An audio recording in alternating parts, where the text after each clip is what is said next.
जैसा कि तय हुआ है रूस और यूक्रेन के युद्ध पे, जो अभी चल रहा है और हमेशा चर्चा में रहता है अखबारों में और टेलीविज़न पर, उस पे बात करेंगे हम लोग। लेकिन इससे पहले कि मैं अपनी बात कहूँ, मुझे 2-3 क्लैरिफिकेशंस दे देनी चाहिए।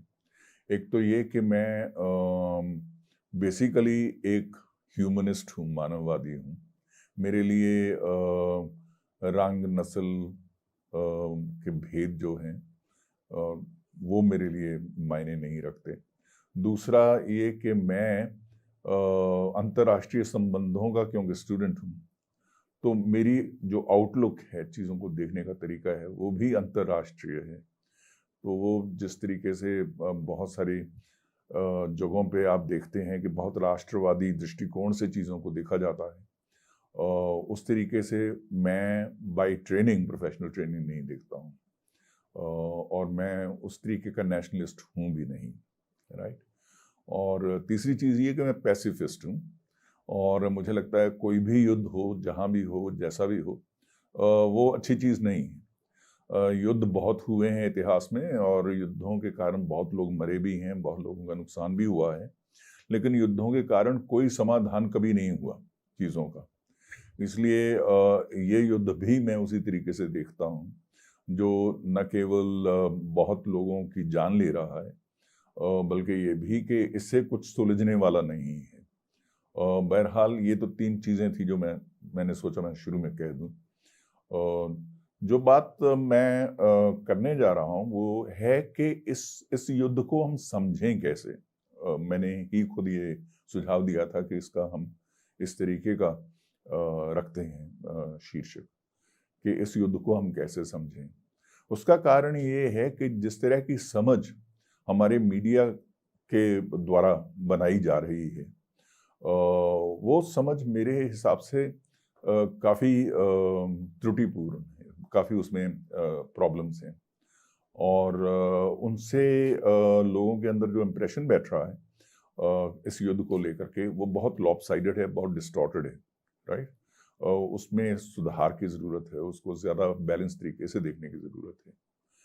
अब ये जो हो रहा है हमारे देश के मीडिया में, जो हो रहा है, हालांकि हमारी सरकार का जो इस पे स्टैंड है, वो टिपिकल वेस्टर्न नहीं है, बल्कि उससे काफ़ी विपरीत है, लेकिन फिर भी हमारा मीडिया जो है, क्योंकि ये खुद तो खबरें इकट्ठी करता नहीं, और ये खबरें लेता है वेस्टर्न मीडिया और न्यूज़ एजेंसी से, तो जैसा जैसा वहाँ रिपोर्ट होता है उसी से उठा करके, ये सुस्ती भी है, साधनों की कमी भी हो सकती है, या जो भी इसके कारण रहे हों, चाहते ना चाहते भी हमारे मीडिया में जिस तरीके से इस चीज़ को लेकर के, अंतर्राष्ट्रीय किसी भी चीज़ को लेकर के जिस तरह की छवि बनाई जाती है, वो आमतौर पे मिरर इमेज होती है जो वेस्ट में हो रहा है उसको लेकर के, और वही मतलब मुझे लगता है इस केस में भी हो रहा है।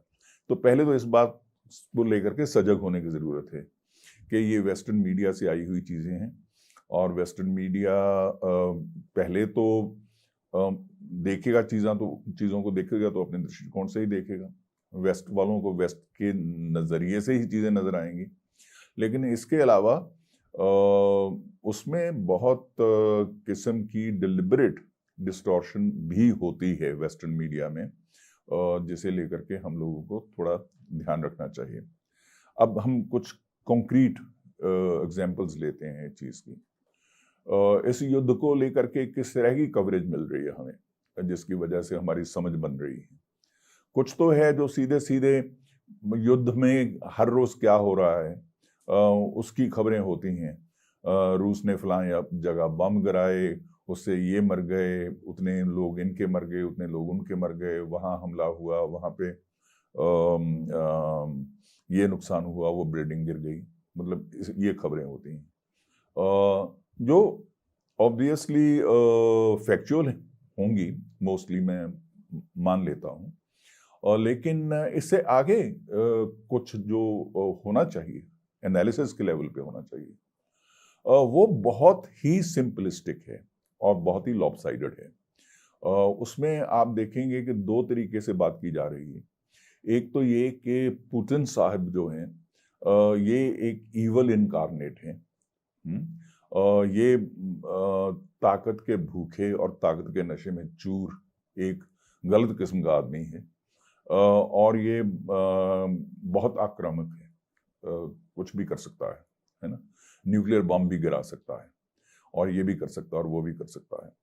और इसको कोई दूसरे का ओपिनियन सुनना पसंद नहीं है, ना रूस के अंदर किसी की सुनता है, ना रूस से बाहर किसी की सुनता है।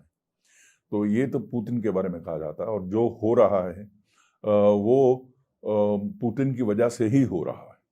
तो उसको हम एक विलेन के रूप में देखते हैं, प्रेजेंट किया जाता है। हालांकि पुतिन 2000 से लेकर के 2008 तक और फिर 2012 से लेकर अब तक, इतने सालों तक अगर वो रूस का राष्ट्रपति रहा है, तो इतनी देर तक कोई बेवकूफ़ आदमी राष्ट्रपति नहीं बना रहता किसी भी देश में। और दूसरी बात ये है कि आप कुछ भी कहें, अगर रूस की स्थिति को एक तरीके से उस कंसोलिडेट किया है किसी ने सोवियत संघ के टूटने के बाद, तो वो पुतिन ने ही किया है। तो उसमें ज़रूर कुछ प्लान भी होगी, और उसमें कुछ ना कुछ लोग भी होंगे जो उस प्लानिंग का हिस्सा हैं। तो ये बहुत ओवर सिंप्लीफाइड और बहुत ही अलग किस्म की पिक्चर वेस्ट वाले बनाते हैं। हमें याद रखना चाहिए कि ऐसी तस्वीर वो हर लीडर की बनाते हैं जो उन्हें पसंद नहीं होता। और सोवियत यूनियन के केस में बिल्कुल यही छवि स्टालिन की भी बनाई जाती थी कि स्टालिन बहुत क्रूर है, स्टालिन बहुत आक्रामक है, स्टालिन ये है, स्टालिन वो है। जो उन्हें पसंद नहीं आता सोवियत संघ में, जो उन्हें पसंद नहीं आता चीन में, जो उन्हें पसंद नहीं आता हिंदुस्तान में, जो उन्हें पसंद नहीं आता कहीं भी, उसकी इस तरह की छवि बनाई जाती है कि ये तो बहुत ही इस तरह के लीडर है, राइट। दूसरी चीज ये कही जा रही है एनालिसिस के लेवल पे जो होती है, अगर आप उस एनालिसिस मानते हैं कि जो ज़ेलेंस्की हैं, जो यूक्रेन के राष्ट्रपति हैं, वो हीरो हैं एक तरीके के। उन्होंने पूरे यूक्रेन को मोबिलाइज किया है। जब अमेरिका ने उन्हें कहा हम आपको इवैक्यूएट कर देते हैं, तो उन्होंने कहा नहीं, मैं नहीं जाऊंगा छोड़ करके, आप मेरी सहायता कीजिए। और उन्होंने आह्वान किया और पूरे के पूरा यूक्रेन के लोग उनके पीछे हो लिए, और बहुत ज़बरदस्त रेजिस्टेंस जो हो रही है वहाँ पे, उसके पीछे ज़ेलेंस्की का एक क्रिस्मेटिक किस्म का और उसका साहस वो नज़र आता है। तो ये बिल्कुल जिस तरीके से हिंदी फिल्मों में ब्लैक एंड वाइट में हम लोग एक विलेन और एक दूसरा, उस तरीके का नाटक हमें इस तरह की कवरेज में देखने को मिलता है। और तीसरी चीज़ देखने को ये मिलती है कि देखिए, रूस बहुत हाँकता था ना, कर तो कुछ नहीं पाया, इतने दिनों से लगा हुआ है, 2.5 महीने हो गए, और उनके सामने कुछ टिक नहीं पा रहा है। और जहाँ जहाँ भी हमला किया वहाँ से वो मतलब उसको जीत नहीं मिल रही, स्टेलमेट बन गया है।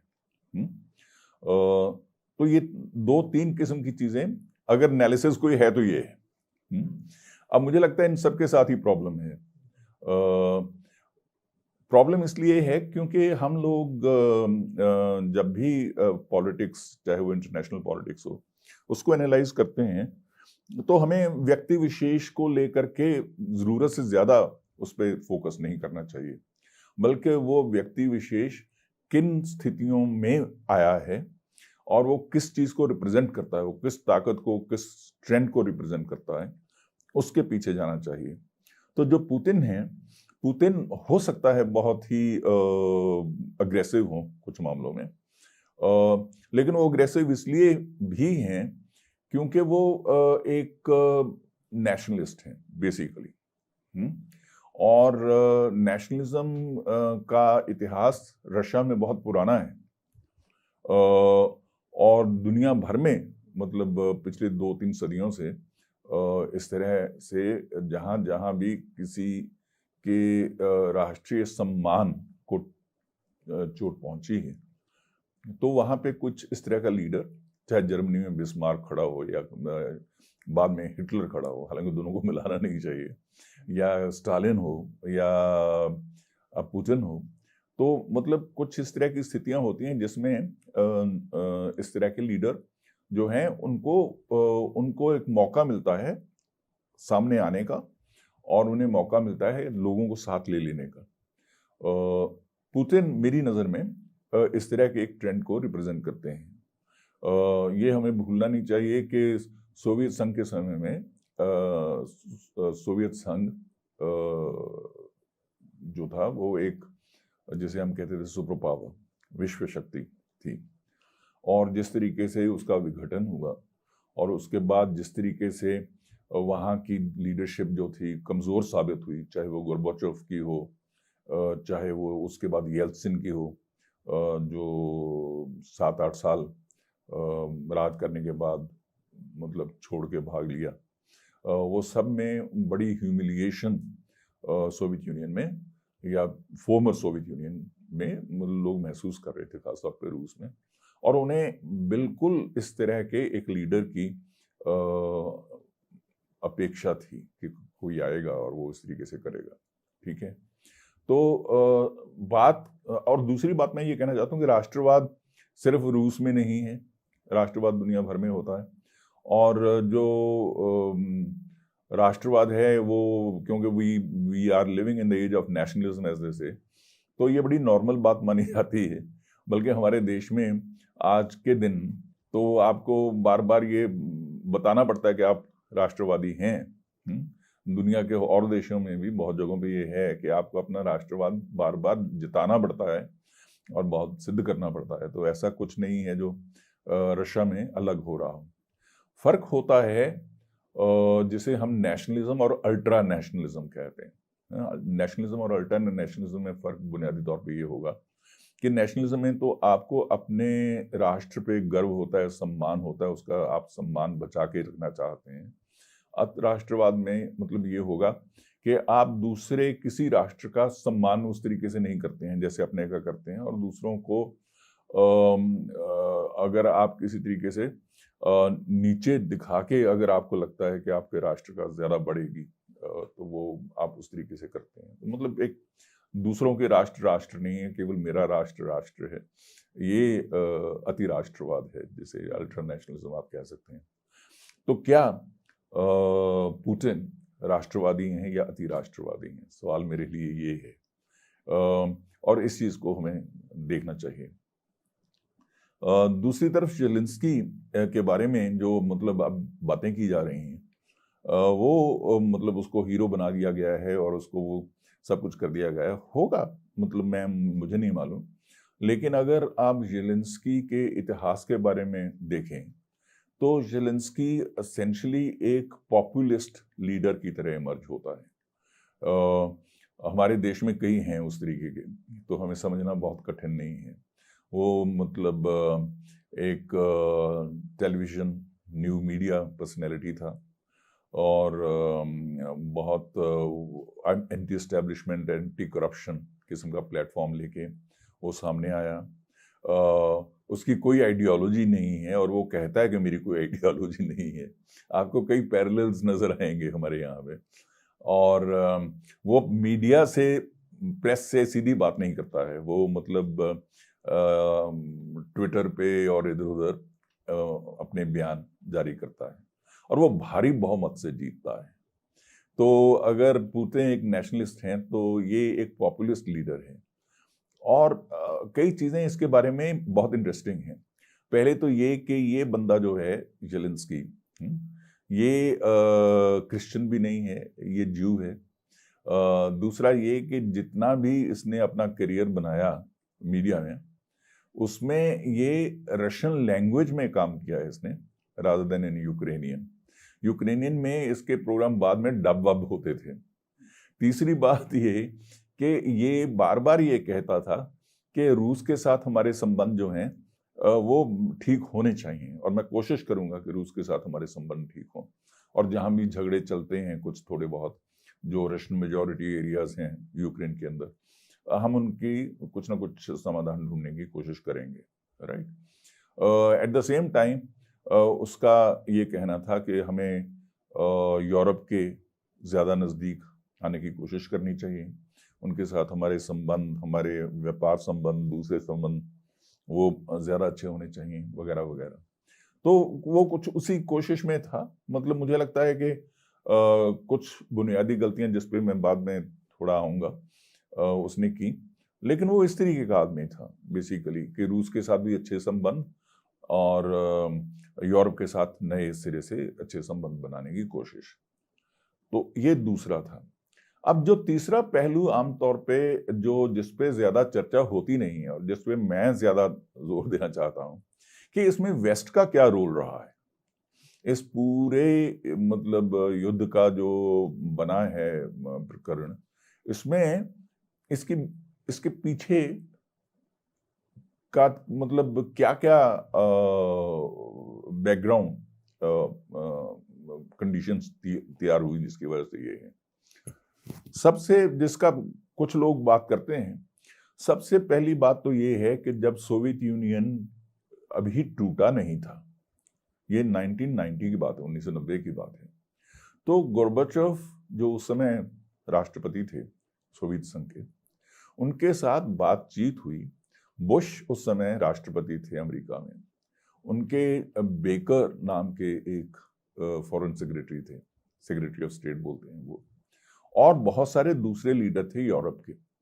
चर्चा इस बात पे हो रही थी कि ईस्ट जर्मनी, बर्लिन वॉल खुल जाएगी और अगर जर्मन रीयूनिफिकेशन होती है तो क्या ईस्ट जर्मनी भी नेटो का हिस्सा हो जाएगा, क्योंकि तब तक वो बेसिकली जो जिसे वार्सा पैक्ट कहा जाता था, जो सोवियत संघ के साथ था, ईस्ट जर्मनी उसका हिस्सा था। तो क्या इस यूनिफिकेशन का मतलब ये है कि नेटो की फोर्सेस ईस्ट जर्मनी में भी आ जाएंगी? ये चिंता थी गोर्बाचोव की और दूसरे सोवियत लीडर्स की, और उन्हें मतलब इस बात के अच्छे खासे रिकॉर्ड्स हैं। अब हालांकि ये लोग डिनाई करते रहे, लेकिन अच्छे खासे रिकॉर्ड्स हैं कि इन लोगों ने कहा not even an inch, we will not move east, not even by an inch. मतलब ईस्ट यूरोप जो है, ईस्ट जर्मनी में हमारी नेटो की कोई एक्सपेंशन या उसकी एसिमिलेशन की कोई बात ही नहीं, ठीक है। और इस तरह के अश्योरेंस पर ही उसने कहा कि ठीक है। गोर्बाचोव तो वैसे भी मानते थे कि एक तरह का पीस प्रोसेस शुरू होना चाहिए यूरोप में, कोल्ड वॉर खत्म हो वगैरह वगैरह वगैरह। तो वो इस अश्योरेंस को, जैसे गोर्बाचोव ने और बहुत सारी बातें वेस्ट की मान ली, उसी तरीके से उन्होंने ये बात भी मान ली कि अब ये कह रहे हैं तो ये नहीं होगा। हालांकि जो हुआ बाद में वो ये था कि अगले 5-6 साल में जाहिरा तौर पे उन्हें लुभाया जाने लगा, जितनी ईस्ट यूरोपियन कंट्रीज थे। वार्सा पैक्ट डिसॉल्व हो गया। नेटो ने कहा नहीं, डिसॉल्व करने की जरूरत नहीं है, लेकिन हमारा कोई इस तरीके का आपको लेकर के अग्रेसिव नहीं है। And Soviet Union in any case was not in position to sort of say कि आप नहीं करते तो हम भी नहीं करते वाली, वो तो बात थी ही नहीं, क्योंकि वार्सा पैक्ट तो वैसे ही टूट रहा था, क्योंकि ईस्ट यूरोप में रेजिम्स चेंज हो रहे थे। तो उन लोगों ने जब इन देशों को जो अब वार्सा पैक्ट में नहीं थे, वार्सा पैक्ट ही नहीं था, उनको लुभाना शुरू किया, तो उसमें बहुत सारे लोग जो थे, बहुत सारे देश जो थे, और वो बड़ी तेजी से तैयार हो गए इस चीज के लिए कि हाँ हम नेटो का हिस्सा बनेंगे, हम यूरोपियन यूनियन का हिस्सा बनेंगे। उन्हें लगता था पूरी समृद्धि का यही रास्ता है। और साथ में ये भी था कि उन्हें रशियन डोमिनेशन जो निस्संदेह रही भी थी सोवियत पीरियड में, उसे लेके भी खींच थी, चिढ़ थी, गुस्सा था अंदर। तो उन्हें लगता था अब इनसे तो पीछा छूटेगा हमारा, और उसका तरीका यह है कि हम नेटो के साथ हो लें। तो 1999 से लेके एक होड़ लगती है जिसमें ईस्ट यूरोप के देश जो हैं वो एक एक करके ज्वाइन करते हैं। और ये मतलब यूं ही अचानक नहीं हो गया था। जब क्लिंटन साहब आए थे तो उन्होंने मतलब कहा था कि मैं ये करने जा रहा हूँ, right, this will be one of my major policy objectives.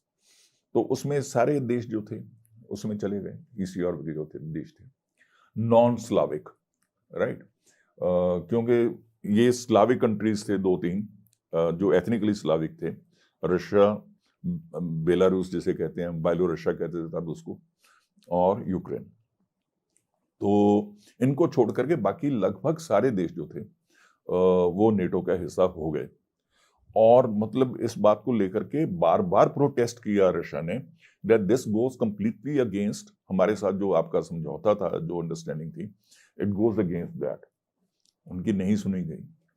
उसके बाद जब उन्होंने अगला कदम लेने की कोशिश की, जिसमें उन्होंने ये स्लाविक कंट्रीज को भी लुभाना शुरू किया, तो उसमें बेलारूस पे तो क्योंकि रूस ने पहले ही अपना अधिकार जमा लिया था, तो ये यूक्रेन था। यूक्रेन मतलब फॉर रशिया, जिस कहते हैं ना अलार्म की घंटी बज जाना, हाँ, कि ये तो मतलब न केवल ईस्ट यूरोप के कंट्रीज को ही इन्होंने अपने अंदर जज्ब कर लिया है, ये तो अब यहां भी आएंगे। तो मतलब अगर आप पूरी की पूरी इनकी वार्तालाप देखें तो पुतिन ये कह रहा था कि वी वांट डीमिलिटराइज, पहले तो उसने कहा वी वांट न्यूट्रलिटी, जबकि ज़ेलेंस्की ने ये कहना शुरू कर दिया कि हम नेटो का हिस्सा होना चाहते हैं। नेटो ने कहा हाँ हाँ हम एक्टिवली कंसिडर करेंगे, ये फॉर्म भरिए जरा। तो उसने डिमांड ये किया था कि इसकी न्यूट्रलिटी, जैसे और कई देशों की न्यूट्रलिटी, स्विट्जरलैंड की है या ऑस्ट्रिया की है या और कई देश हैं, मतलब एक ट्रेडिशन है यूरोप में जिसमें लोग, जिसमें देश कुछ न्यूट्रल रहते हैं, तो इसको neutral, and we should be given the assurance that Ukraine will never be made a member. Ukraine will never become a member of NATO, nor will it be made a member. अगर ये चाहता भी है तो ये उनको किसी ने अश्योरेंस नहीं दी। अब कई बातें मतलब उसके साथ जुड़ी हुई थी, जिसमें ये भी था कि स्लाव तो थे ही, बहुत सारी रशियन पॉपुलेशन भी जो थी यूक्रेन में, वो भी ऑब्वियसली उसके सेंटिमेंट ज़्यादा रशियन थे। और ये कोई nearly 18-19% of the total population जो है यूक्रेन की, वो रशियन एथनिक ओरिजिन की है। स्लाव तो सारे ही हैं लेकिन ये रशियन है। और तो इस बात का भी उन्हें लगा कि ये तो मतलब हमारे तो बिल्कुल घर के अंदर घुस के हमें मतलब ये खत्म करने की कोशिश कर रहे हैं। फिर उसके स्ट्रेटेजिक रीजंस भी थे, क्योंकि अगर मतलब आके वो यूक्रेन में बैठ जाते हैं तो जिसे हम कहते हैं ना सॉफ्ट बेली, अंडर बेली, स्ट्रेटेजिकली स्पीकिंग बिल्कुल वो हो जाता। ब्लैक सी के ऊपर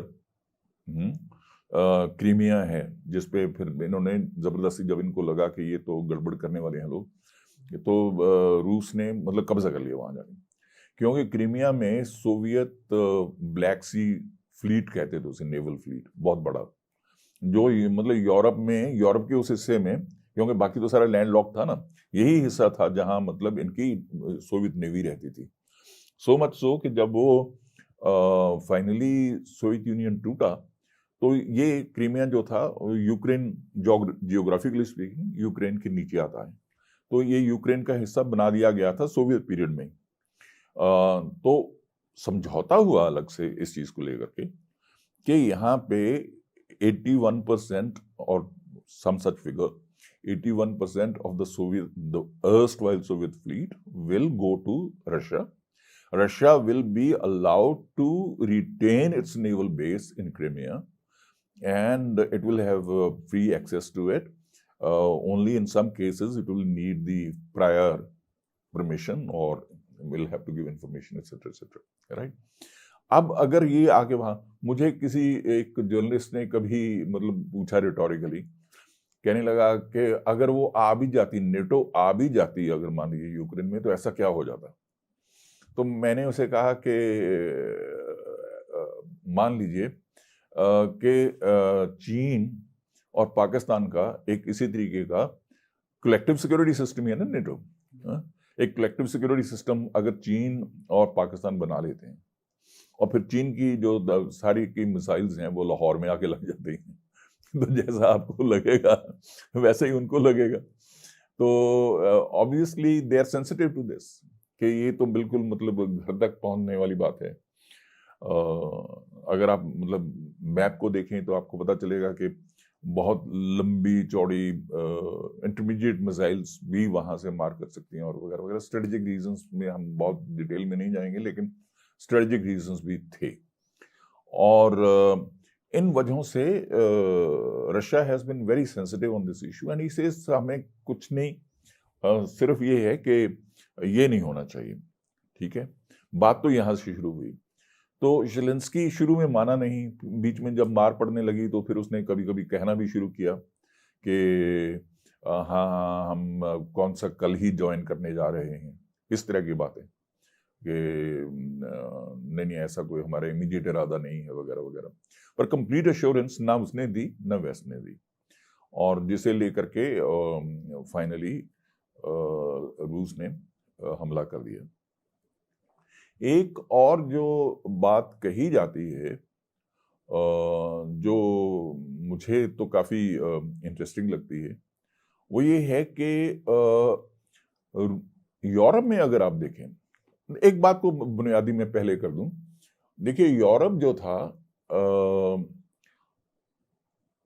अगर आप लेट्स से उसकी 20वीं सेंचुरी की हिस्ट्री को देखें तो उसमें ट्रेडिशनली स्पीकिंग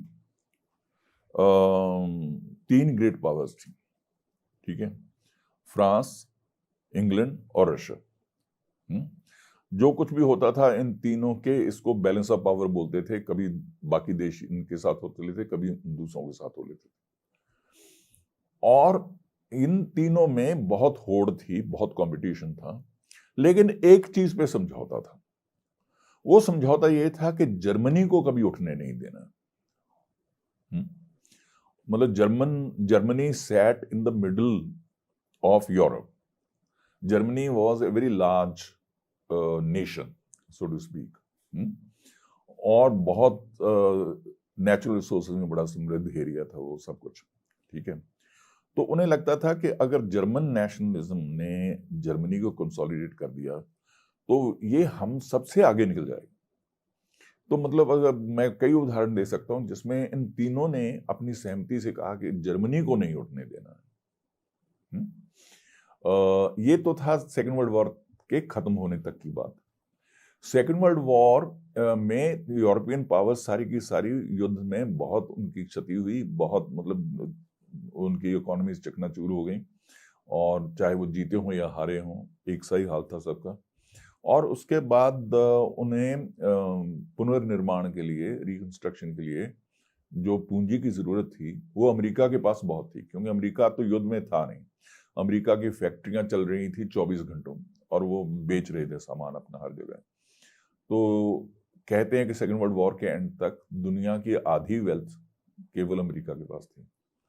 तो उन्होंने कहा कि नहीं हम करेंगे आपकी रिकंस्ट्रक्शन, उसे मार्शल प्लान कहा जाता है, और कहा कि यूरोपियन यूनियन बनेगी आपकी जो, और यूरोपियन यूनियन जो बेसिकली एक इकोनॉमिक यूनियन होनी थी, लेकिन उसके साथ जो चीज खड़ी कर दी वो थी नेटो 1949 में। ये कह करके कि आप धरे धराए रह जाएंगे, वो देखिए आपके सिर पे ये आगे बहुत बड़ा एक दानव बैठ गया है, सोवियत संघ बहुत अग्रेसिव है, देखिए आधा यूरोप तो हड़प ही चुका है, आप भी सेफ नहीं हैं हमारे बिना। तो नेटो और ईयू जो बाद में बन गई, they went hand in hand. Why? Not necessarily कि ऐसा ही होना चाहिए था, इसलिए कि अमेरिका की एक तरीके की शर्त थी, परोक्ष शर्त थी कि देखिए नेटो के हम लीडर होंगे तो हम आपका यूरोपियन रिकंस्ट्रक्शन में मदद कर देंगे, उस तरीके से। ये बात मैं फिर कह रहा हूं कि ये कहीं रिकॉर्ड में कही नहीं गई है, लेकिन बेसिक बात यही थी। तो यूरोप वाले भी मजबूर थे एक तरीके से देखा जाए, क्योंकि उन्हें रिकंस्ट्रक्शन की जरूरत थी, पूंजी की जरूरत थी। इसलिए नेटो में अमेरिका की लीडरशिप, जो कि बहुत बड़े से आया था, है ना, उसकी लीडरशिप उनको माननी पड़ी। हालांकि अमेरिका का कुछ हाथ नहीं था सेकेंड वर्ल्ड वॉर में। जब मतलब हार गया जर्मनी तो तब आ गए, है ना, बिल्कुल टुवर्ड्स द एंड। यही उन्होंने जापान में ईस्टर्न सेक्टर में किया था। They were not part of the war until the end. फिर अपना वहाँ जमाने आ गए हिस्सा मांगने।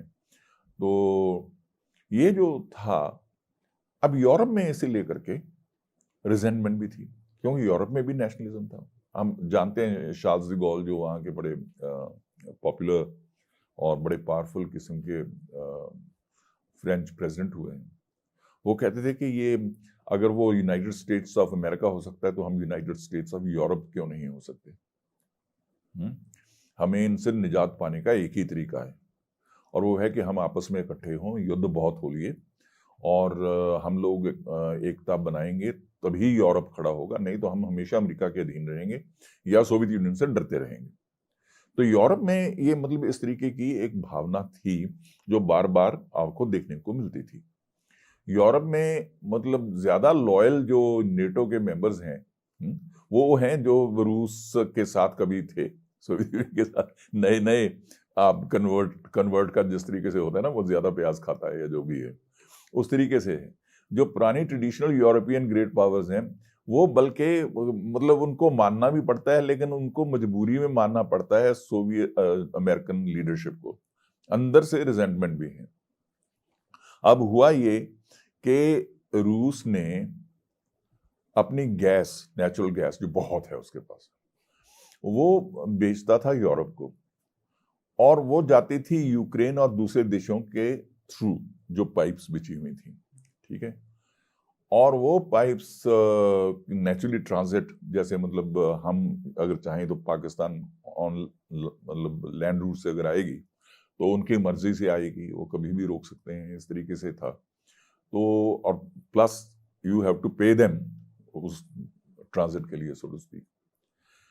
पिछले 8, 9, 10 सालों में रशिया ने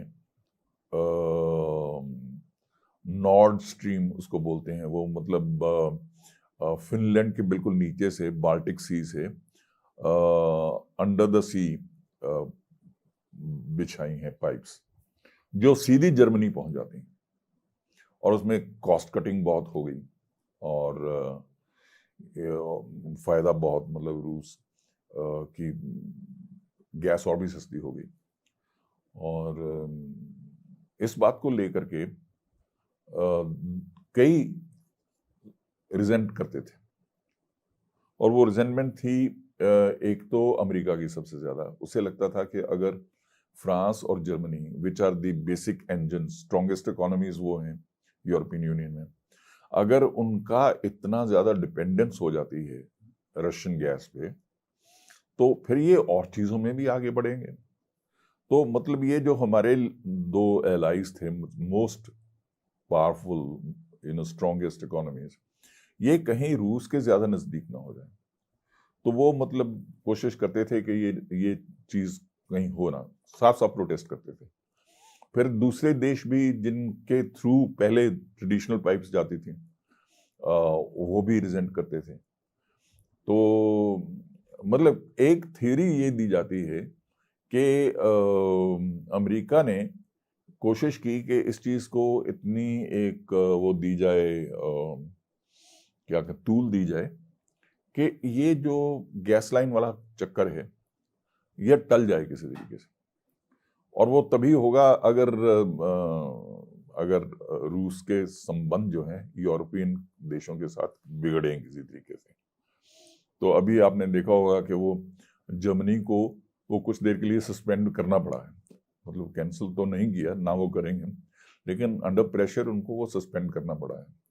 तो इसमें मतलब एक तरीके से यूक्रेन बलि चढ़ गया उनकी, है ना। अब ये लड़ाई कहाँ जाएगी, ये लड़ाई मुझे लगता है लटकेगी। इसमें पूरा इतिहास ये रहा है सेकेंड वर्ल्ड वॉर के बाद, कि जहाँ पे रूस पहले पहुंच जाता है, वहां अमेरिका सीधा कभी नहीं कूदता, और जहां अमेरिका वाले पहुंच जाते हैं वहां रूस सीधा कभी नहीं कूदता। डायरेक्ट कन्फ्रंटेशन इन्होंने कभी नहीं किया, प्रॉक्सी वॉर्स हमेशा फाइट करते रहे। तो लेकिन वो पीछे से हथियार देते रहेंगे, वो पीछे से कुछ एक्सपर्टीज देते रहेंगे, उनको इंटेलिजेंस प्रोवाइड करते रहेंगे, जो कि हो रहा है। मतलब ये तो ऑन रिकॉर्ड है, इसमें कुछ भी सीक्रेट नहीं है, that Americans are helping some of the European countries are helping, और वो हथियार भी दे रहे हैं और वो इंटेलिजेंस भी दे रहे हैं, जो बहुत सोफिस्टिकेटेड किस्म की इंटेलिजेंस है, जिसकी वजह से ये युद्ध जो है वो मतलब it looks more even than it would have otherwise looked, क्योंकि अदरवाइज तो रशियन पावर का क्या मुकाबला करेंगे यूक्रेन वाले किसी भी तरीके से, ठीक है ना। और दूसरी बड़ी बात मुझे ये लगती है कि रूस वाले दरअसल चाहते ही नहीं हैं, मेरी अंडरस्टैंडिंग ये है, for what ever its worth, कि रूस वालों का कोई इरादा ही नहीं है कि वो यूक्रेन पे कब्जा करें। यूक्रेन मतलब उन्होंने करके देख ली ये चीजें सब, है? अमेरिका ने वियतनाम में करके देख ली, इन्होंने अफगानिस्तान में करके देख ली, है ना। ये बहुत महंगा पड़ता है सौदा, कहीं सीधा जाके ऑक्यूपेशन करना। लेकिन अगर आप उसको, जिसे हमारे यहाँ हिंदुस्तान पाकिस्तान के युद्ध जो चलता रहता है, उसमें एक टर्म इस्तेमाल की जाती है जिसको कहते हैं लो इंटेंसिटी वॉर, है ना। और वो मतलब ब्लीडिंग समबडी बाय 1000 कट्स जो होता है ना, वो मतलब यहाँ चाकू लगा दिया, यहाँ ब्लेड लगा दिया, तो वो बंदा ब्लीड कर करके मर जाएगा, आपको सीधी गोली मारने की जरूरत नहीं है। तो वो हिंदुस्तान वाले कहते हैं कि ये पाकिस्तान की स्ट्रेटजी है हिंदुस्तान को लेकर के, कभी इधर कश्मीर में कर दो, कभी पंजाब में कर दो, कभी कहीं कर दो, कभी कहीं कर दो।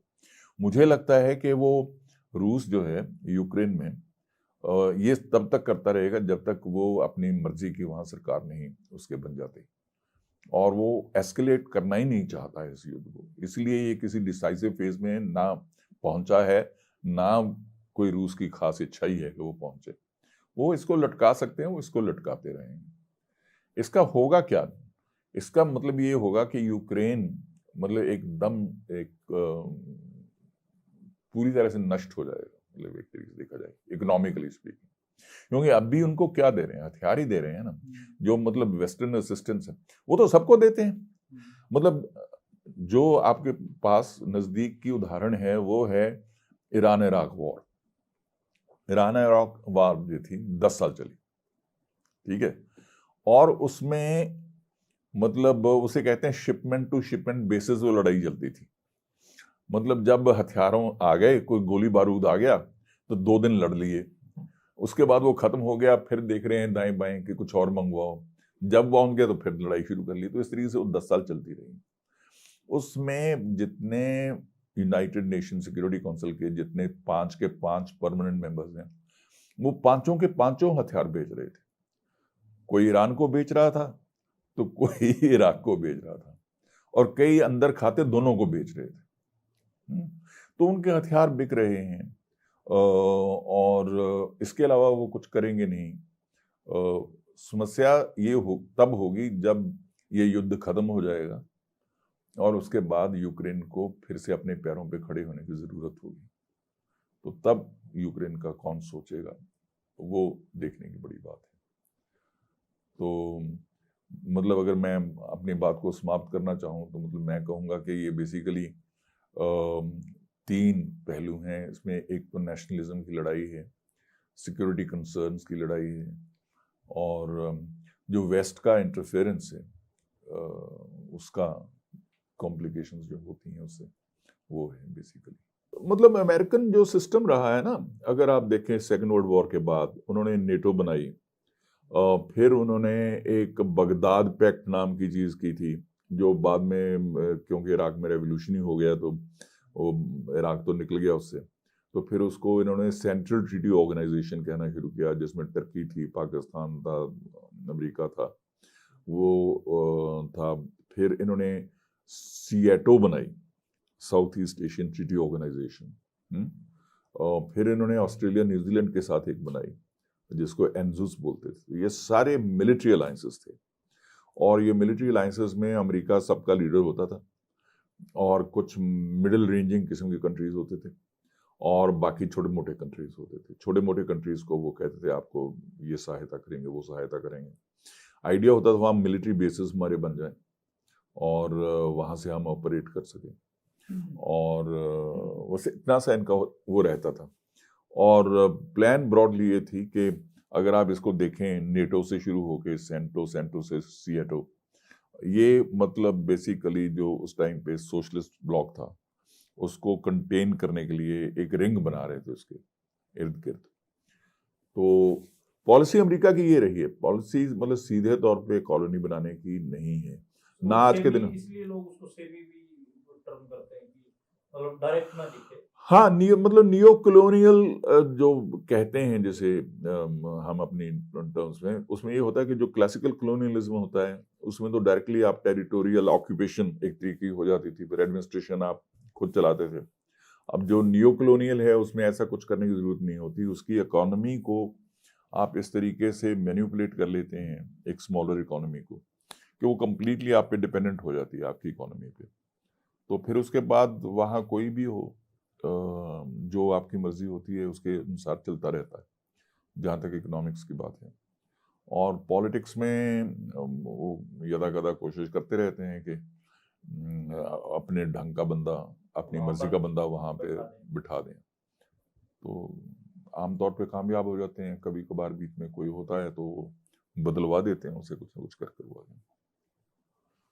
जैसे यूक्रेन के बारे में भी इंसिडेंटली ये कहा जाता है कि 2014 में, जिसको वो कहते हैं revolution of dignity so to speak, जो वहाँ पे जैसे तिनानमेन स्क्वायर में हुआ था, बहुत मुजाहरे हुए थे और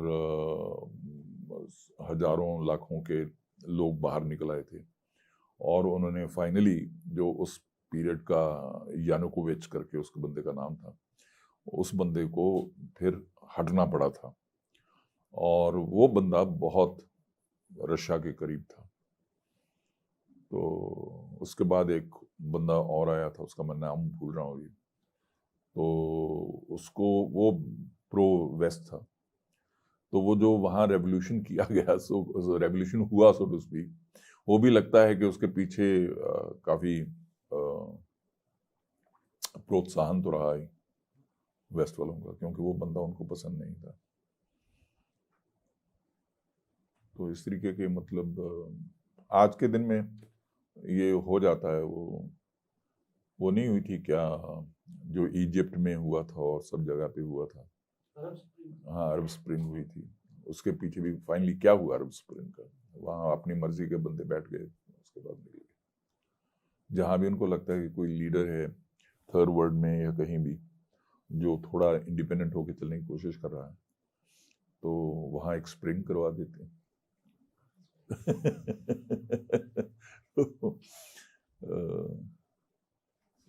सर मेरे मेरे 4 सवाल है, मैं उनको ना 2 सवालों की तरफ पूछूंगा और फिर मतलब आप देख लीजिए मतलब किस तरह से आप।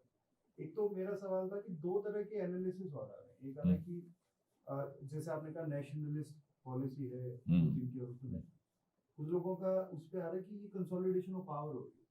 कंसोलिडेशन ऑफ पावर मतलब वो कहीं पे भी आप देखेंगे war as a policy to consolidate their own power in the country, वो बहुत सारी जगह पे हुआ है, इंडिया से लेके तो 2024 में अभी इलेक्शंस हैं, और तो पॉपुलैरिटी ऑफ पुतिन तो कुछ बहुत पिछले सालों से वो बहुत कम हुई है। ये इस तरह का एनालिसिस है, और उसको कंसोलिडेट करने के लिए भी ये पुतिन ने ये इस तरह से। दूसरा सवाल ये आ रहा है कि जिस तरह से क्या आप इसको एक पोस्ट अफगानिस्तान, जब अभी आर्मी वहां से विड्रॉ होती है, यूएस की आर्मी विड्रॉ होती है, क्या ये हम सिर्फ कोइंसिडेंट देखें कि इस वॉर का होना उसके बाद, क्यों उसको इस तरह से देखा जा रहा है कि ये लास्ट कील थी यूएस इंपीरियलिज्म में, और वो आपने देखा भी कि यूएस थोड़ा कमजोर होता दिखा है कुछ सालों पहले, और वो लास्ट अभी अफगानिस्तान से विड्रॉ। तो एक वर्ल्ड ऑर्डर तो चेंज हो रहा है। क्या हमें इसको इस तरह से देखना चाहिए कि वर्ल्ड ऑर्डर चेंज हो रहा है? क्या नया दरोगा आ रहा है कोई? क्या रशिया को नया दरोगा होगा? और रशिया को ये करना इसलिए जरूरी होगा कि उसको दिखाना जरूरी है कि वो नया दरोगा है, या चाइना नया दरोगा है जो उसको पुश कर रहा है कि चलो ये करके दिखाओ और हम एक न्यू वर्ल्ड ऑर्डर बनेगा। क्या हमें मतलब इस तरह से ये दोनों एनालिसिस को भी कुछ सीरियस कंसिडरेशन देनी चाहिए? पता नहीं, ये मतलब जो जहां तक पुतिन की पोजीशन वीकन होने की बात है, ये मतलब पढ़ी तो मैंने भी है, इसके पीछे क्या ठोस आधार है ये तो मतलब मुझे नहीं मालूम, कि क्या वहाँ की कोई खास, अब क्योंकि वो है तो अथॉरिटेरियन रिजीम हम जानते हैं, वहाँ कोई ओपिनियन पोल्स तो होते नहीं हैं, और ये किस आधार पे कहा जाता है कि वो उसकी स्थिति कमज़ोर हुई है, मुझे नहीं मालूम। ये तो सच है कि जिनकी स्थिति कमज़ोर हो रही होती है कई बार इस तरह का हथकंडा अपनाते हैं लीडर, पर मतलब इस पर्टिकुलर केस में ऐसा कुछ हुआ हो मेरे लिए कहना मुश्किल है, क्योंकि मुझे यही नहीं पता कि क्या सचमुच में उसकी स्थिति इतनी कमज़ोर हो रही थी कि वो कुछ इस तरीके का करता, रेडिकल करता।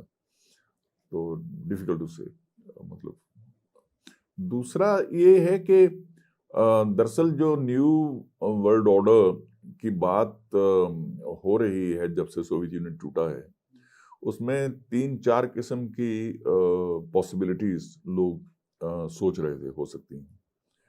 एक तो ये था कि जो अमेरिका वाले खुद ही कह रहे थे डंके की चोट पे कि अब दुनिया यूनिपोलर हो गई, हाँ अब हम ही हैं, ठीक है, अब कोई हमारा कोई ना तो कोई कॉम्पिटिटर है ना कोई दूसरा राइवल मॉडल ही बचा है दुनिया में, एंड ऑफ हिस्ट्री हो गई, we will be the leaders. तो उनकी मतलब उनकी इच्छा तो ये है ही कि ये हो। दूसरी किस्म की कल्पना की जाती थी कि कोई एक नया बाइपोलर वर्ल्ड बनेगा, और वो बाइपोलर वर्ल्ड में वो लोग चाइना पे ही फोकस करते थे कि चाइना की जो इकोनॉमी है वो बहुत थ्राइव कर रही है, और उनकी मिलिट्री प्रिपेयर्डनेस भी बहुत तेज़ी से आगे बढ़ रही है, and China is also very ambitious. और जो वो जगह रूस की थी, सोवियत यूनियन की थी, वो जगह अब चीन ले लेगा। और अमेरिका में कई लोगों ने ये कहा भी था, the coming cold war with China करके किताब भी छपी थी। ये दूसरा सिनारियो पेंट किया जाता था। एक तीसरा सिनारियो था जिसे वो कहते थे कि नहीं, एक ट्राइपोलर वर्ल्ड बनेगा, जिसमें वो कहते थे कि America will be one pole, European Union led by Germany, France will be the second, and the third will be in East Asia somewhere, China, Japan, ये सारे करवा के this will be a trading blocks होंगे basically, और trading blocks में बढ़ जाएगी दुनिया, और ये बेसिकली 3 ट्रेडिंग ब्लॉक्स होंगे, ये सोचा जाता था। फिर कुछ लोग कहते थे कि नहीं, मल्टीपोलर वर्ल्ड बनेगा, और जिसमें वो कहते थे कि ये 3 ही नहीं, कई और भी देश हैं जो बड़ी तेज़ी से बढ़ रहे हैं, जिनको ब्रिक्स इकोनॉमी कहते थे, और जिसमें इंडिया भी शामिल था, ब्राज़ील और साउथ अफ्रीका और रशिया और चाइना। और ये इस तरीके से करके मल्टीपोलर बनेगा, क्योंकि दुनिया में आमतौर पे मल्टीपोलर ही रहा था बाइपोलर बनने से पहले, सेकेंड वर्ल्ड वॉर से पहले। तो 3-4 किस्म के सिनारियो सोचे जाते थे, और जो दिख रहा है साफ साफ वो ये है कि यूनिपोलर तो नहीं रहेगा, है ना, चाहे अमेरिका की इच्छा वही हो। वो दिख भी रहा है जिस तरीके से उन्होंने अफगानिस्तान से विड्रॉ किया है, और जिस तरीके से यूरोप में अब वो कह रहे हैं कि ये करो वो करो, वो नहीं कर रहे हैं। हमारे विदेश मंत्री ने, जयशंकर ने कह ही दिया ना कि जितना हम 1-2 हफ्तों में खरीदते हैं तेल, उतना तेल तो आप यूरोप वाले आज भी उनसे खरीद रहे हो, हमें क्या बोलते हो, है ना। तो यूरोप मतलब अपनी मर्जी से चलता है बहुत मामलों में, और ये नेटो वाला जो पंगा है मेरे हिसाब से ये अमेरिका को सूट करता है वहाँ पे यूक्रेन में इस तरीके का होना। यूरोप को कोई खास, यूरोप को क्या मिलेगा, उनको रूस से चाहिए गैस, वो नहीं मिल रही है ना, और यूक्रेन से कुछ खास खरीदता नहीं है यूरोप, है ना। यूक्रेन के पास बेसिकली क्या था, यूक्रेन के जो इकोनॉमी थी वो basically ferrous, iron and steel industry थी उनकी प्राइमरीली, और उसकी पूरी की पूरी मार्केट जो थी वो फॉर्मर सोवियत यूनियन था और ईस्ट यूरोपियन कंट्रीज, कॉमेकॉन जो बोलते थे, बल्कि वो उनकी तबाह हो चुकी है क्योंकि अब वो रूस खरीदता नहीं है और कॉमेकॉन है नहीं। तो एक इन्होंने बनाई थी रूस ने, जिसे वो कहते हैं Eurasian market, community market, EC European common market थी, यूरेशियन कॉमन मार्केट। उसमें मतलब वो बेसिकली ये कंट्रीज थे जो रशिया के हिस्सा थे और सेंट्रल एशियन कंट्रीज और ये वो, तो वहाँ उनकी मार्केट हो सकती थी यूक्रेन वालों की, जो भी थोड़ी बहुत अगर कोई बनती तो मुझे मतलब इस तरीके से नहीं लगता कि यूरोप का कोई खास इंटरेस्ट है यूक्रेन में या इस तरह की एक्सपेंशन में। ये तो मतलब मुझे लगता है कि वो स्थितियां इस तरीके की पैदा कर दी गई हैं कि उन्हें भी कुछ एटलीस्ट अपेरेंटली कुछ जेस्चर इस तरह के करने पड़ रहे हैं, अदरवाइज नहीं, मुझे नहीं लगता। लेकिन मतलब अमेरिकन डिक्लाइन तो दिखता ही है, बहुत मामलों में दिखता है।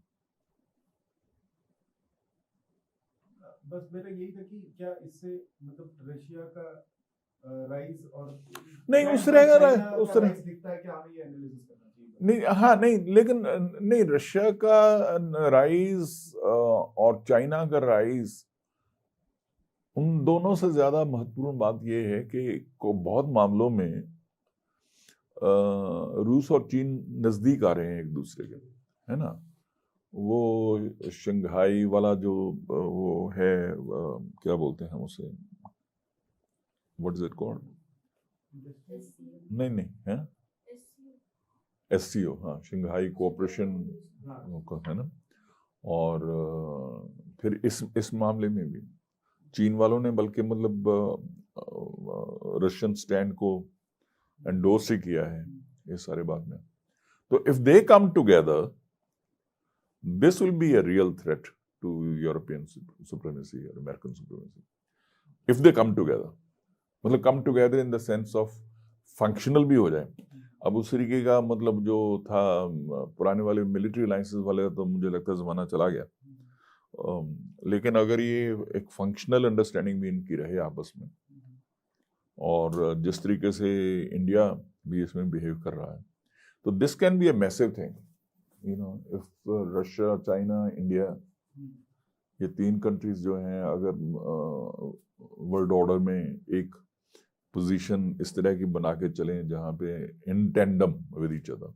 समझने की बात ये है कि अमेरिका को हिंदुस्तान की ज़रूरत शायद ज़्यादा है, हिंदुस्तान को अमेरिका की ज़रूरत कम है। क्योंकि अगर वो सचमुच में चाइना को अपना एक राइवल मान रहे हैं आने वाले दिनों में, तो उन्हें अब चाइना की कंटेनमेंट करनी है, जैसे वो पहले सोवियत यूनियन की करते थे। और तब तो हिंदुस्तान, नेहरू जी ने कह दिया था हम नहीं पड़ेंगे इसमें, बगदाद पैक्ट में या सेंटो में, इसलिए Pakistan was their second choice, first they came to India, right. तो अमेरिका वालों की तो इच्छा होगी कि हम उनके बिल्कुल उस तरीके से बन जाएं सहयोगी हर चीज में। लेकिन हिंदुस्तान क्यों बने? अगर प्योरली स्ट्रेटेजिक और बैलेंस ऑफ पावर की सेंस में सोचना है, तो व्हेन इंडिया हैज ऑप्शंस, तो हम क्यों नहीं ऑप्शंस इस्तेमाल करेंगे?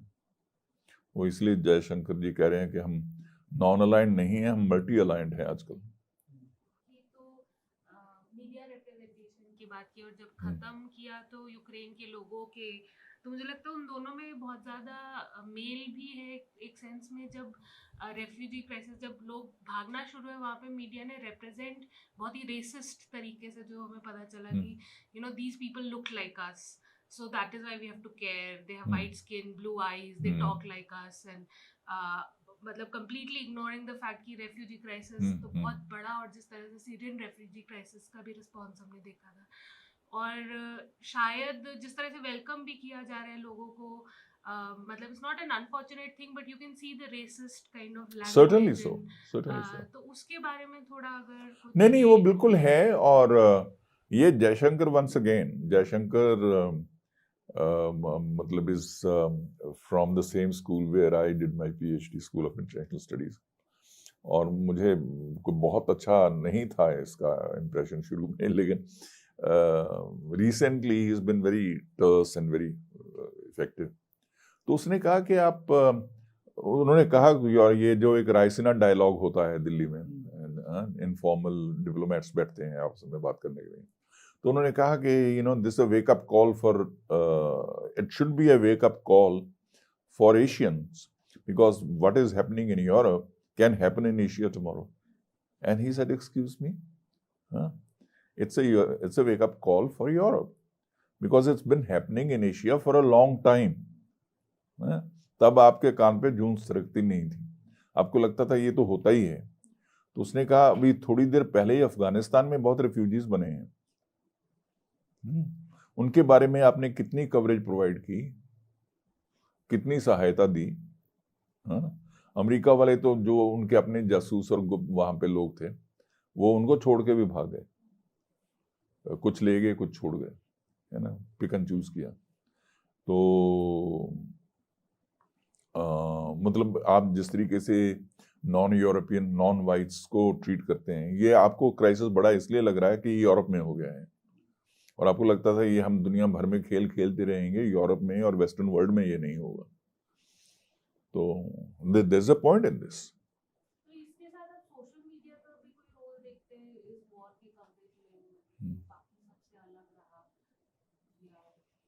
नहीं, सोशल मीडिया का तो ये है कि सोशल मीडिया में आपको सब तरह के व्यूज मिल जाते हैं. मतलब बहुत सारी बातें जो मैं कह रहा हूँ, मतलब मैं कौन सा यूक्रेन होके आया हूँ, है ना, एक ऑल्टरनेटिव व्यू पॉइंट तो आपको मिली, मतलब not one alternative view point but several view points you get in the social media.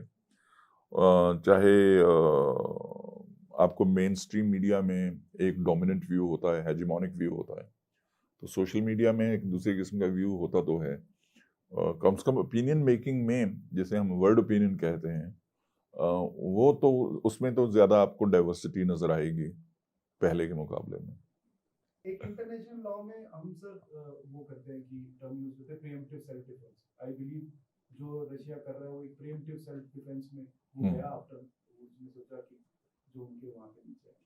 और प्रीएम्प्टिव सेल्फ डिफेंस के साथ एक चीज आती है प्रोपोर्शनलिटी ऑफ दैट, और वो दो सेंस में है कि जिस तरह का उन्होंने प्रोपोर्शनलिटी दिखाई इसमें, क्या है पहली बात तो ये प्रीएम्प्टिव सेल्फ डिफेंस में जब हो गई और वो प्रोपोर्शनलिटी जिस तरह की भी दिखाई, क्या वो एक पहली बात इकोनॉमिक फिजिबल थी, और क्या ये एक्शन प्रोपोर्शनल भी है जितना कि ये एक्शन, और पोस्ट वॉर के जो इकोनॉमिक्स हो गया, जो वॉर की भी इकोनॉमिक्स उसके हिसाब से देखिए तो क्या ये वर्थ था फॉर रशिया, और इसके effects after on Russia also, India and specifically Europe, तीनों जगह पे उसके पोस्ट वॉर इकोनॉमिक चेंजेस क्या होंगे और क्या. बड़े मुश्किल सवाल हैं सारे के सारे. जहाँ तक तो प्रीएम्प्टिव सेल्फ डिफेंस की बात है, कम से कम पुतिन तो उसको इस तरीके से पुट करेंगे, है ना, कि मैं सॉरी इसमें मैं एक हाँ बात कि जी, जिस तरह नेटो फोर्सेस आपने कहा कि ये तो मिलिट्री अलायंस है, और आपने कहा वो तो अभी आपने बात करते हुए कहा कि अब तो मिलिट्री अलायंसेस नहीं होंगे, कंसीडरिंग दैट उसका एक तरह का डर होके और इतना बड़ा एक्शन कर नहीं, पर मतलब एक सवाल ना जो कोई नहीं पूछता, और ये भी अपने आप में एक सवाल है कि ये क्यों नहीं पूछा जाता, वो सवाल ये है कि नेटो की जरूरत ही क्या है. नेटो जाहिरा तौर पे मतलब कहने को तो कलेक्टिव सिक्योरिटी सिस्टम है कि कोई भी देश किसी भी देश पे हमला करेगा तो हम इकट्ठे हो, जो आप जानते हैं कलेक्टिव सिक्योरिटी. लेकिन ये कलेक्टिव मतलब हु विल अटैक हुम, मतलब बेसिकली ये जो इन द प्रेजेंट सिनारियो है ना, और क्लियरली सोवियत यूनियन के ये अगेंस्ट खड़ी की गई ऑर्गेनाइजेशन थी. जब सोवियत यूनियन ही नहीं रहा तो आपको इसकी जरूरत ही क्या है ना, why do you need this. मतलब यूरोप किसको फाइट करना चाहता है इसके थ्रू. तो मतलब क्लियरली क्योंकि you are the victor, therefore you will define the terms, हाँ, कि हम इसको रखेंगे, हमें अच्छी लगती है, हम इसको बनाए रखेंगे, तो हम नेटो को एक्सपेंड भी करेंगे. अब नेटो को एक्सपेंड करने की क्या जरूरत थी जब आपने कह दिया गोर्बाचोव को उस टाइम पे क्लियरली कि नहीं हम नेटो को एक्सपेंड नहीं करेंगे, जहां है बस रहेगी ये. तो उसके बाद एक एक करके आपने सारे देश उसमें शामिल कर लिए। I can understand their joining the European Union और wanting to join European Union. उन्हें लगता होगा फ्री ट्रेड एरिया में हम आ जाएंगे, हमें फायदा होगा इसका। लेकिन नेटो में जाने का तो कोई खास तुक नहीं बनती थी। What were they to gain? अगर आप ये पूछें कि what was a former Soviet bloc country to gain by joining NATO? By joining EU, I can understand. क्योंकि उन्हें लगता था कि हमारी इकोनॉमी को बूस्ट मिलेगी, जिस तरीके से हम कहते हैं कि एक फ्री ट्रेड एरिया के मेंबर हो जाते हैं। तो नेटो का मेंबर बन के तो कुछ नहीं मिलना था। मतलब मुझे तो ये लगता है कि उन्हें कहीं ना कहीं ये कहा गया होगा कि नेटो के मेंबर बनोगे तो ईयू के मेंबर भी बना लेंगे। बस मेरे को यही लगता है कि जो मतलब एक सर डर है जो क्रीमिया में हुआ 90s में, उसका एक्सेशन और उसके बाद बहुत सारी चीजें रशिया ने एक्सपेंड करने के लिए, मतलब that can be one of the reasons जो मैं सोच सकता for the Ukraine to willingness to join। नहीं, यूक्रेन देखो, अगर यूक्रेन ये कहता, ज़ेलेंस्की हो या कोई भी हो, जो ये कहता कि there should be an international guarantee of our protection and our neutrality, ठीक है ना। अब मतलब इससे ज्यादा तो आप कुछ कर नहीं सकते हैं ना। अब वो मतलब बीच में तो ज़ेलेंस्की ने झल्ला के ये भी कहा था कि मैंने देख लिया नेटो वालों को भी कुछ नहीं करते, बातें करते हैं, है ना। तो जो सच भी है कि बातें ही करते हैं और मतलब हथियार बेच रहे हैं।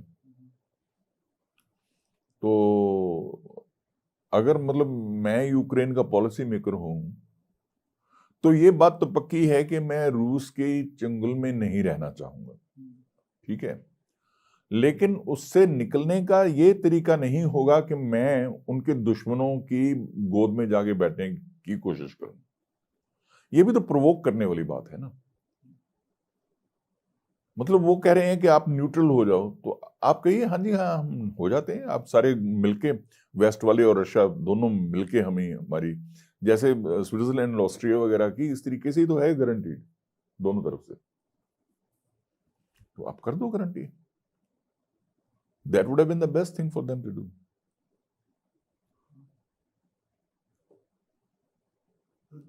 You find this action proportional in the Russian action?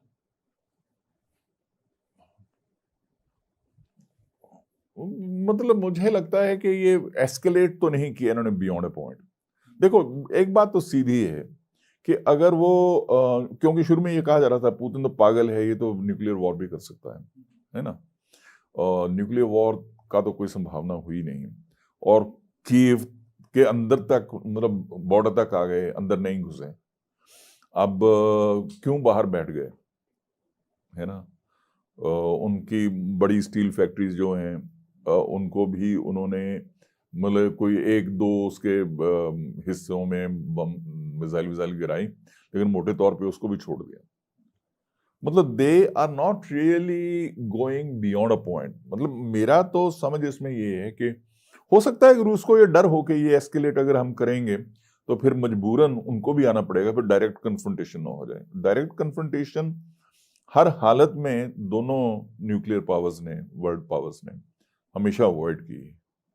कुछ भी हो जाए मतलब वो करते हैं कोशिश कि बच निकलने का रास्ता रहना चाहिए।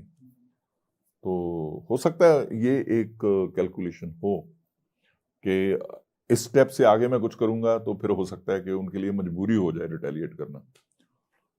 तो लेकिन प्रोपोर्शनल, अब मतलब अगर आपने